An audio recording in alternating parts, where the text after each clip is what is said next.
ಕಾಂಗ್ರೆಸ್ ಪಕ್ಷದ ಹಿರಿಯ ನಾಯಕರು ಹಾಗೂ ಮೈಸೂರು ಚಾಮರಾಜನಗರ ಸ್ಥಳೀಯ ಸಂಸ್ಥೆಗಳ ಸಾಮಾನ್ಯ ಕ್ಷೇತ್ರದಿಂದ ಅತಿ ಹೆಚ್ಚು ಮತಗಳನ್ನು ಪಡೆದು ಗೆದ್ದಿರುವ ಡಾಕ್ಟರ್ ದಿ ತಿಮ್ಮಯ್ಯ ಅವರನ್ನು ಪರಿಶಿಷ್ಟ ಜಾತಿ ಜನಾಂಗಕ್ಕೆ ಸೇರಿದವರಾಗಿದ್ದು, ಇವರಿಗೆ ಮುಂದಿನ ಸಚಿವ ಸಂಪುಟ ವಿಸ್ತರಣೆ ವೇಳೆ ಸಂಪುಟ ದರ್ಜೆಯ ಸಚಿವ ಸ್ಥಾನ ನೀಡಬೇಕೆಂದು ಕರ್ನಾಟಕ ರಾಜ್ಯ ಆದಿಜಾಂಬವ ಕ್ಷೇಮಾಭಿವೃದ್ಧಿ ಸಂಘದ ಅಧ್ಯಕ್ಷರಾದ ಕೆ.ಆರ್. ರಾಚಯ್ಯ ಅವರು ಪತ್ರಿಕಾಗೋಷ್ಠಿಯಲ್ಲಿ ಒತ್ತಾಯ ಮಾಡಿದರು. ಈ ಒಂದು ಪತ್ರಿಕಾಗೋಷ್ಠಿಯಲ್ಲಿ ಸಂಘದ ಪ್ರಧಾನ ಕಾರ್ಯದರ್ಶಿ ಎಡತೊರೆ ನಿಂಗರಾಜ್, ಉಪಾಧ್ಯಕ್ಷ ಶಿವಮೂರ್ತಿ, ಸಂಘಟನಾ ಕಾರ್ಯದರ್ಶಿ ಕುಮಾರ್, ಸಹಾಯಕ ಕಾರ್ಯದರ್ಶಿ ವಿಜಯಕುಮಾರ್ ಸೇರಿದಂತೆ ಹಲವಾರು ಪದಾಧಿಕಾರಿಗಳು ಇದೇ ವೇಳೆ ಉಪಸ್ಥಿತರಿದ್ದರು. ಚಾಮರಾಜನಗರ ಜನರಲ್ ಕಾನ್ಸ್ಟಿಟ್ಯೂನ್ಸಿಗೆ ಅವರು ಒಬ್ಬರನ್ನ ಅಭ್ಯರ್ಥಿಯಾಗಿ ನಿಲ್ಲಿಸಿ ಅವರಿಗೆ ಕೊಟ್ಟಾಗ ಜಯ ಪಡಿತಾರೆ. ಕಾರಣ ಯಾಕಂದರೆ ಇಲ್ಲಿ ಅವರು ಮೈಸೂರು ಚಾಮರಾಜನಗರ ಜಿಲ್ಲೆಯಲ್ಲೇ DHO ಸೇವೆ ಮಾಡಿದರು. ಸಮುದಾಯದ ಸಂಘಟನೆಯಲ್ಲಿ ಹೆಚ್ಚಿನ ಪ್ರೋತ್ಸಾಹ ಮಾಡಿ ಸಂಪರ್ಕ ಇಟ್ಕೊಂಡಿದ್ದರು. ಜೊತೆಗೆ ಆ ಎರಡು ಜಿಲ್ಲೆಗಳಿರುವಂಥ ಲೋಕಲ್ ಬಾಡಿ ಲೀಡರ್ಸ್ಗಳು ಕೂಡ ಬಹಳ ಆಪ್ತರಿರೋದ್ರಿಂದ ಇಡೀ ಕರ್ನಾಟಕ ರಾಜ್ಯದಲ್ಲಿ 25 ಏನು ಮೆಂಬರ್ಗಳು MLCಗಳಿದ್ದು ಅದರಲ್ಲಿ ಮಧ್ಯಾಹ್ನಕ್ಕೆ ಪ್ರಥಮವಾಗಿ ಹೈಯೆಸ್ಟ್ ವೋಟ್ ಅವರು ಗೆಲ್ತಾರೆ. ಈ ಗೆದ್ದಂಥ ವ್ಯಕ್ತಿ ಈಗ ಸಮುದಾಯದಲ್ಲಿ ಕೆಲಸ ಮಾಡ್ಕೊಂಡು ಬಂದಿರೋದ್ರಿಂದ ಮುಂದಿನ ದಿನಗಳಲ್ಲಿ ಅವರಿಗೆ ಏನೋ ಸ್ಥಾನಮಾನ ಈಗ 4 ವರ್ಷಗಳು ಮುಗಿದಿದೆ, ಇನ್ನೂ 2 ವರ್ಷ ಇದೆ ಅವರಿಗೆ MLC ಆಗಿ.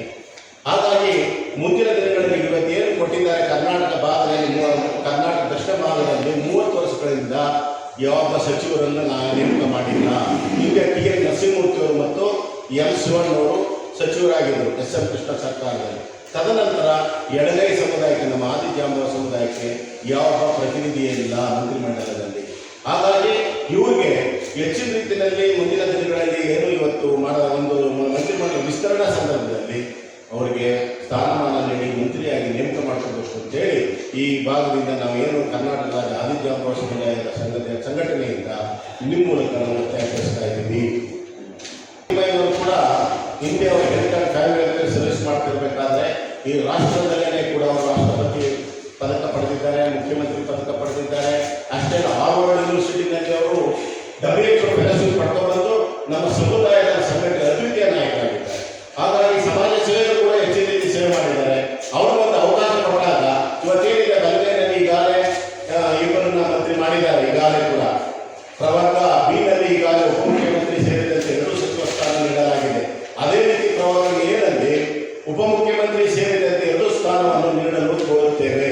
ನಮ್ಮ ಸಮುದಾಯದ ಹಿರಿಯ ನಾಯಕರಾದ ಸನ್ಮಾನ್ಯ ಶ್ರೀ K.H. ಮುನಿಯಪ್ಪರವರಿಗೆ ಉಪಮುಖ್ಯಮಂತ್ರಿ ಸ್ಥಾನ ನೀಡಲು ಸಮಾಜವು ಕಾಂಗ್ರೆಸ್ ಪಕ್ಷದ ವರಿಷ್ಠರಲ್ಲಿ ಹಾಗೂ ಮಾನ್ಯ ಮುಖ್ಯಮಂತ್ರಿಗಳಲ್ಲಿ ಒತ್ತಾಯಪೂರ್ವಕವಾಗಿ ಮನವಿ ಮಾಡುತ್ತೇವೆ.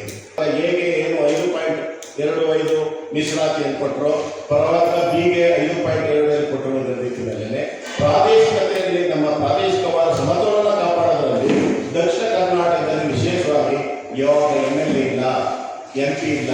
ಹಾಗಾಗಿ ಸನ್ಮಾನ್ಯ ಸಿದ್ದರಾಮಯ್ಯನವರನ್ನು ಕೂರಿಸಿ ಅವರನ್ನ ಗೆಲ್ಲಿಸಿ ಎಲ್ಲ ಮಾಡಲು ಮುಂದಿನ ದಿನಗಳಲ್ಲಿ ಸಚಿವ ಸಂಪುಟ ಏನು ವಿಸ್ತರಣಾ ಸಂದರ್ಭದಲ್ಲಿ ಸನ್ಮಾನ್ಯ ಡಾಕ್ಟರ್ ಡಿ ತಿಮ್ಮಯ್ಯನವರನ್ನು ಮಂತ್ರಿಯಾಗಿ ಮಾಡಬೇಕು ಅಂತೇಳಿ ಕರ್ನಾಟಕ ರಾಜ್ಯ ಆದಿಜಾಂಬವ ಕ್ಷೇಮಾಭಿವೃದ್ಧಿ